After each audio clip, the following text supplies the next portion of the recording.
चिड़िया माँ जैसे ही उड़कर अपने घोंसले के पास पहुंची, उसके दोनों बच्चे चूं चूं करके मुंह खोलने लगे।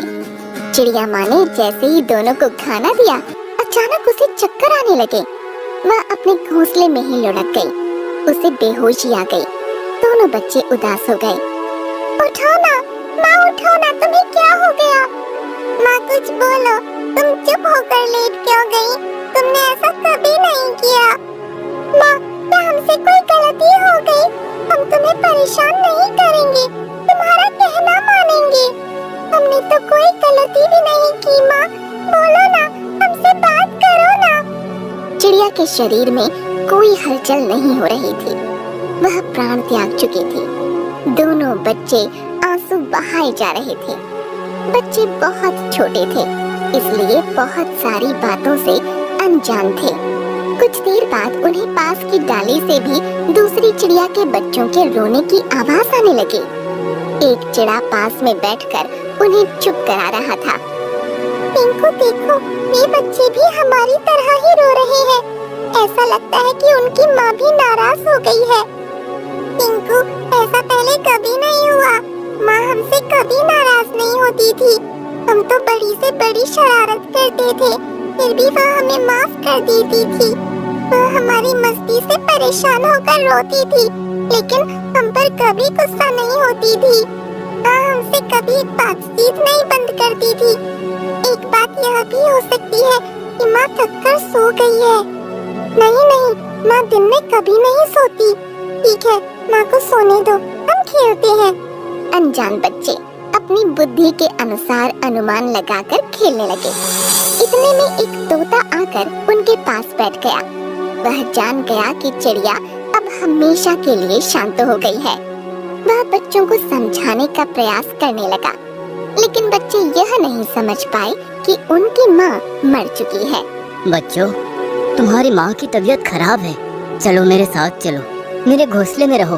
काका, अगर माँ की तबीयत खराब है तो इसे ठीक कर दो ना, मेरी माँ को बचा लो। हाँ, मैंने सुना है बहुत सी चिड़िया और उसके बच्चे बीमार होकर मर जाते हैं। वह मरकर हमेशा के लिए चुप हो जाते हैं। मेरी माँ के साथ ऐसा नहीं होना चाहिए। इसे बचा लो काका। माँ के बिना हम नहीं रह सकते। माँ से कहो ना हमसे बातें करे। तोता चिड़िया के बच्चों की बात सुनकर बहुत दुखी हो रहा था। वह जानता था कि अगर मौत की सच्चाई चिड़िया के बच्चों को बता दी जाएगी तो वे बर्दाश्त नहीं कर पाएंगे। वह उन्हें बहला फुसलाकर वहाँ से लेकर एक दूसरी चिड़िया के घर में चला गया। दूसरी चिड़िया ने इन दोनों को देखा तो नाक सिकोड़ने लगी। अरे तोता भाई, मैं इन दोनों बच्चों को नहीं संभाल पाऊंगी। हाँ, मेरे दोनों बच्चे बहुत छोटे हैं, ये दोनों इन दोनों को परेशान करेंगे। नहीं काकी, हम किसी को परेशान नहीं करेंगे। हमारी माँ ठीक होकर आ जाएगी तो हमें लेकर जाएगी। कहाँ से आ जाएगी? क्या भूत बनकर आ जाएगी? ऐसा न कहो काकी, मेरी माँ कभी भूत नहीं बनती। वह तो बहुत अच्छी है। हाँ, जानती हूँ कितनी अच्छी है।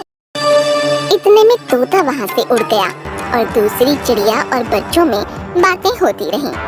दोनों बच्चे बहुत सहम गए थे।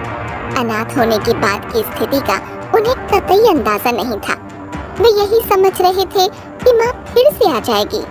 कुछ देर के बाद उन्हें भूख लगने लगी तो वे इधर उधर देखने लगे। चिंकू से नहीं रहा गया तो उसने काकी से खाना मांग लिया। काकी, हमें भूख लगी है।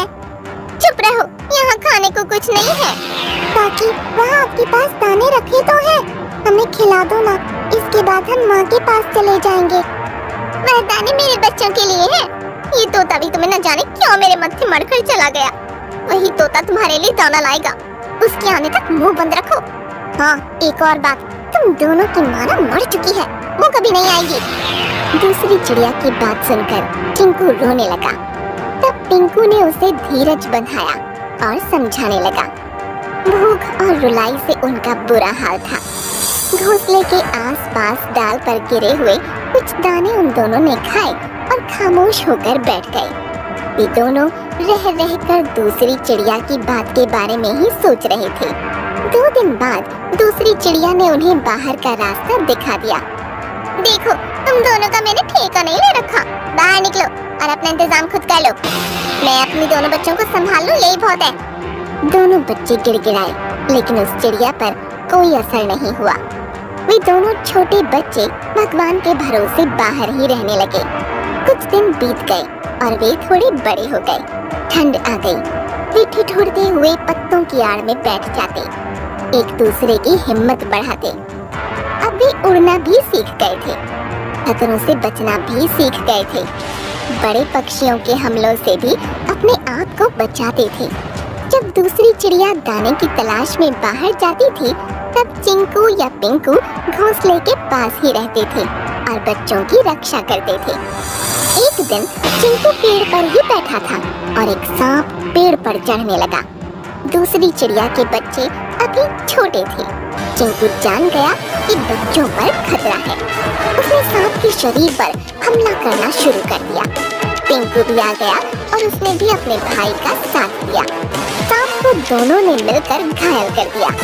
सांप के शरीर के कई भाग से खून निकलने लगा था, इसलिए वह वहाँ से उल्टे उतर कर भाग निकला।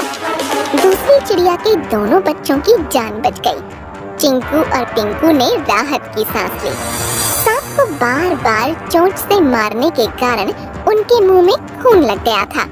कुछ ही देर में दूसरी चिड़िया वहाँ आ गई। उन दोनों के मुंह को देखकर वह गुस्से में आ गई। तुम दोनों नालायकों ने क्या किया है? तुम्हारे चेहरे का खून बता रहा है कि तुम दोनों ने दुश्मनी निकालने के लिए मेरे बच्चों पर वार किया है। नहीं नहीं, हमने ऐसा नहीं किया, हम तो सांप। चिंकू के इतना कहते ही दूसरी चिड़िया ने उड़कर चिंकू पर झट से वार कर दिया। पिंकू ने दूसरी चिड़िया को रोकना चाहा, लेकिन वह वार करती रही। उसने पिंकू पर भी वार किया। तुम दोनों ही सांप हो, मैं तुम दोनों को मार डालूंगी। तोता उड़कर आ गया और उसने चिड़िया को रोक दिया। चिड़िया, तू एक नंबर की मूर्ख है। अरे विचार किए बिना ही, सच्चाई जाने बिना ही इन दोनों बेचारों को शाबाशी देने की जगह मारने लगी। अरे इन्होंने तो तेरे बच्चों की जान बचाई है। अगर ये दोनों ना होते तो सांप आया था, वो तुम्हारे बच्चों को खा लेता। अरे तूने इन्हें भले ही निकाल दिया, लेकिन ये सच्चे वफादार निकले। दूसरी चिड़िया यह सुनकर चौंक गई। घोंसले के पास गई तो दोनों बच्चों को सही सलामत देखकर अपनी करनी पर पछताने लगी। मेरे बच्चों, मैंने बहुत बड़ी भूल कर दी। हाँ, ना समझी मैं देव को दानव समझ बैठी। मुझे माफ कर दो मेरे बच्चों। तुम दोनों तो हीरा हो, सच्चे लायक हो। मैंने तुम्हारी कदर नहीं की थी, लेकिन आज भगवान ने मेरी आंखें खोल दी। आज तुम दोनों के कारण ही तुम्हारे दोनों छोटे भाई सही सलामत हैं। मैं तो तुम्हारी माँ बनने के योग्य नहीं हूँ, लेकिन वह माँ धन्य है जिसने तुम्हें जन्म दिया। काश तुम दोनों मेरे बेटे होते। हमें अपना बेटा बना लो ना माँ। चिड़िया की आंखें भर आईं। उसने बड़े गर्व के साथ दोनों को अपना लिया। आज मुझे नाज है कि मैं तुम दोनों की भी माँ बन गई। यह मेरी बहुत बड़ी खुशनसीबी है। अब मेरे 4 बच्चे हैं। इस बात की मुझे अपार खुशी है। चिंकू और पिंकू प्यार से अपनी नई माँ के करीब आ गए और उन सबको एक नई सुंदर दुनिया मिल गई। एक छोटे से गांव में जहां हर कदम पर हरियाली थी, एक छोटा सा घोंसला था और इस घोंसले में एक प्यारी सी चिड़िया अपने 3 बच्चों को पाल रही थी। उनका नाम था गौरी।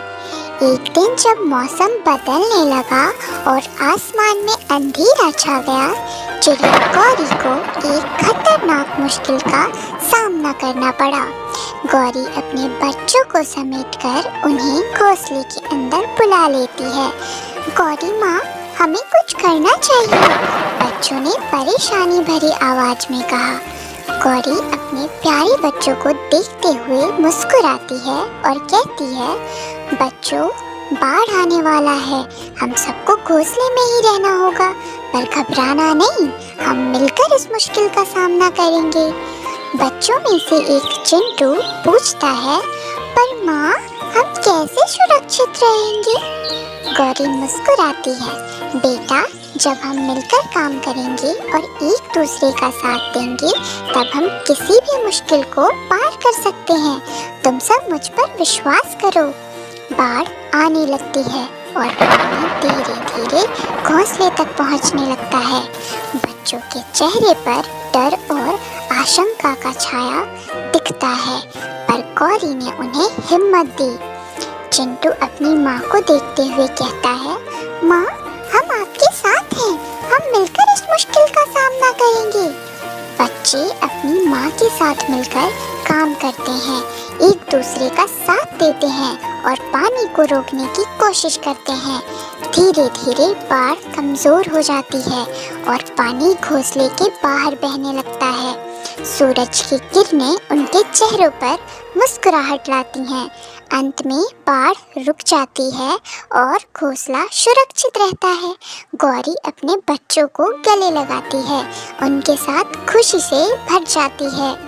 इस कहानी से हमें ये शिक्षा मिलती है कि जब हम एक दूसरे का साथ देते हैं और मिलकर काम करते हैं तो हम किसी भी मुश्किल को पार कर सकते हैं। कभी कभी सिर्फ एकजुट होना ही काफ़ी होता है मुश्किलों का सामना करने के लिए।